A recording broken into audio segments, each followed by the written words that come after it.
Recently, I've been feeling low. Been looking for work since moving to California with my wife. The process has been difficult. It's hard not to blame yourself when the money begins to dwindle and there seems like there's no relief in sight. To make myself feel better, I decided to get an Alan Watts book. His speeches have always made me feel more at ease in times of turmoil, and I've never read any of his work. Only watched it. So when I stumbled upon one that had been published on my birthday, I took it as a sign and I bought it. Bought that mother.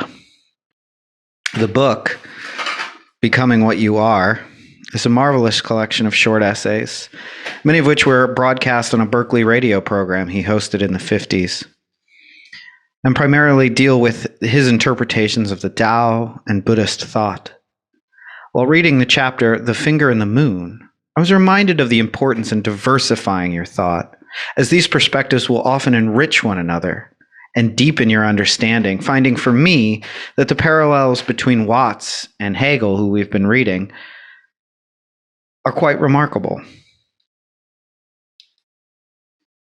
In this book, Watts is imploring us not to look at the finger pointing at the moon. You look at the moon.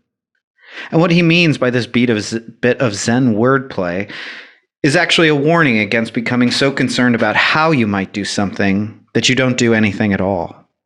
Take this thought from the end of the essay where Watts says, "I'm rather leery of too much Zen, especially when it means importing all the purely incidental apparatus of Zen from Japan, all the strictly technical formalities, and all the endless and pointless discussion about who has or hasn't attained Satori, or about how many koans one has solved, or how many hours a day one sits in zazen, or meditation.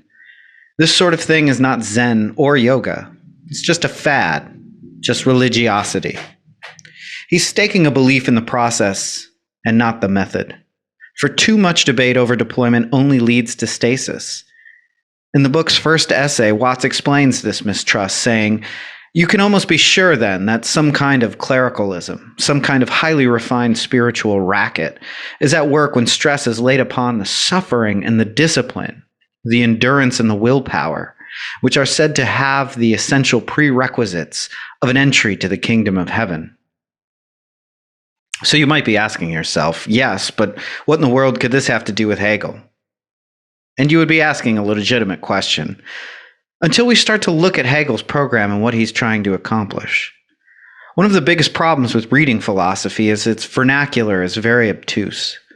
This, ironically, is an effect of maximizing clarity of language, but in attempting to minimize misunderstanding, language becomes very verbose and overly complicated. Readings as dense as Hegel or Kant requires an exacting attention that can be easily misconstrued by a casual reader. This has spawned a fading industry of specialists who can argue incessantly about minor errors in translation, small debates, and endless obsession with methodology. Given this response to his work, it can be no great wonder as to why Hegel would be so disappointed as the reaction phenomenology of spirit garnered after his course for essentially high school students in a gymnasium he gave. After all, despite Hegel's density, his focus inhabited very large, overarching ideas. His capitalization of absolute, notion, and substance, just to name a few, are clear indications of this, especially when we consider how the German language capitalizes all proper nouns, granting them a rarefied place in that language. As Hegel would say, these concepts are universals, but universals, like cat or dog, present themselves through the individual, or at least are present therein. It is in this contradictory moment of Hegel's thought that a theologian like Alan Watts becomes helpful. For Watts is dealing with similar issues, as in the tenets of Zen, which observe the paradox of self-denial or self-help to obtain enlightenment, in that the, quote, good I cannot succeed in changing the, quote, bad me, as the me is still just the I and vice versa. In the section of phenomenology of spirit called reason, Hegel develops a similar problem. When analyzing an organism through anatomy, quote, its moments pertain to the corpse, not to cognition and the living organism.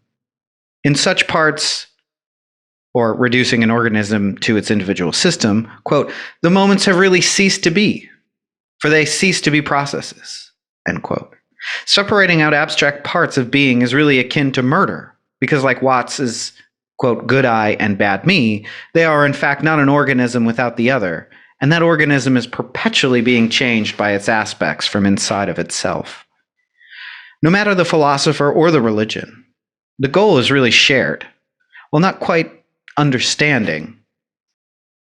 That sought is through wisdom, not a judgment of life, but a sagacity towards life which is somehow transcendent.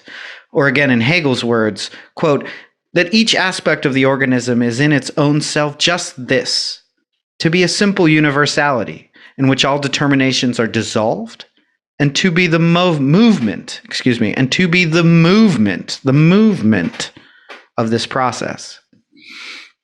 So when Hegel speaks of absolute or notion, he's not speaking to a methodology, but to a movement both beyond and ontological. It is being, which is both a process and a stasis. An organism which ages, grows, replaces all its molecules, but never wavers in its identity, right? So the absolute spirit becomes something like Tao. Oh my God, I'm sorry. I'm going to pronounce anything that's, I'm going to pronounce everything wrong. So just take that for a grain of salt. And so spirit becomes something like Tao that, quote, we cannot possibly define, end quote, as Watts explains it. For to try and save anything, quote, to try to say anything definite about the Tao is like trying to eat your mouth. Can't get outside of it. Philosophy is for Hegel, quote, the actual, that which posits itself and is alive within itself, existence within its own notion. Much like Watts's frustration at the, quote, endless and pointless discussion, we should heed this warning against dogmatism as Kant did, and indeed as Hegel does too. Instead, embracing the paradox of Hegel's thought as the Bodhisattva does of Zen, and let methodology sort itself out by following what, in this case, Hegel believed of philosophy, that its content is in the, quote, actual, that these ideas may reunite the I and the substance which is the object. Maybe not the good I and the bad me, but certainly akin to thought and action. So while academics may debate and argue the exact reading and corresponding meaning for Hegel, or for Lao Tzu, the notion of these teachings is what matters to us, or what should matter to us. And in both schools, there is not only plenty of room for this notion to change, but it is expected. So allow it to grow, to transform. In the essay, The Paradox of Self-Denial, Watts writes that the, quote, selfishness of the self thrives on the notion that it can command itself, that it is the lord and master of its own processes, of its own motives and desires. Thus, the one important result of any really serious attempt at self-renunciation or self-acceptance is the humiliating discovery that it is impossible. And this precisely is that death to oneself, which is the improbable source of a way of life so new and so alive that it feels like having been born again, unquote. For what the Lord desires, the bondsman must work. The side of the self that wants discipline, wants this or that perfection, must ask the side of itself it wishes to change to do the work for that change. At best, it changes the bad me through this work, but can never change the good I. And thus, they trade places like dancers, always wanting. It, quote, exhibits the dialectical movement, unquote, away from self-consciousness towards freedom of deception. Both Hegel and Watts seek a self-renunciation while identifying its impossibility. Whether called reason or play, the path through seems to be vested in creation, one that refutes self by its investment into something exterior. By the creation of universals, we create the individual which forever alters what was permanent into the moment of its own infinite. Quote, for in truth, neither past nor future have any existence apart from this now. By themselves, they are illusions. Life exists only at this moment, and in this moment it is infinite and eternal. For the present moment is infinitely small. Before we can measure it, it has gone, and yet it persists forever. Unquote. And we are lucky to have Watts. Reading the Upanishads or even the Tao Te Ching can be as befuddling as reading Hegel, honestly. We have had thousands more years at deciphering this knowledge than Hegel, but they surprisingly support one another and find agreement, even share some terminology. In their search for something, maybe just sort of happiness, but certainly in fulfillment. Thanks so much. This has been a experiment with our new Text of the Matter. So hopefully you liked it. Please follow us on YouTube as at a new brand. We're also on Spotify, so you can find us there.